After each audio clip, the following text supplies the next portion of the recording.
Hello नमस्ते good morning हजुरहरूलाई हाम्रो उदयपुर स्टोरमा स्वागत छ है। आज चाहिँ उठ्ने बित्तिकै बत्ती गइरहेको रहेछ अनि पछि तर के गर्नु बत्ती गए पनि है। अनि मैले चाहिँ भिडियो खिचिरहेको थिएँ अनि अहिले भर्खर बत्ती आयो अनि मैले चाहिँ हाल्दैछु।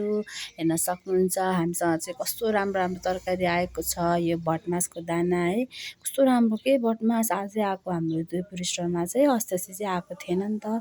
नयाँ नौलो तरकारी ल्याउनुहोस् न, सधैँ एउटै भयो भन्नुहुन्छ। अनि आज चाहिँ एक्स्ट्रा तरकारी भनेको भटमास आएको छ।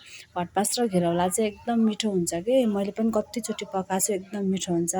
अनि घिरौला पनि एकदम राम्रो आएको छ। हाम्रो दिदीले लिएर जानुहुँदैछ घिरौला।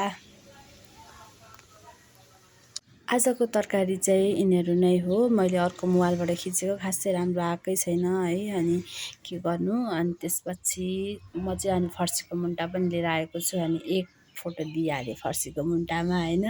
अनि त्यसपछि चाहिँ अब हजुरहरूलाई पनि यस्तै फ्रेस फ्रेस तरकारी चाहिएको छ भने चाहिँ हाम्रो उदयपुर स्टोर भिजिट गर्न सक्नुहुन्छ। हजुरहरूले अनलाइन अर्डर गर्दा पनि हुन्छ, फ्री डेलिभरी।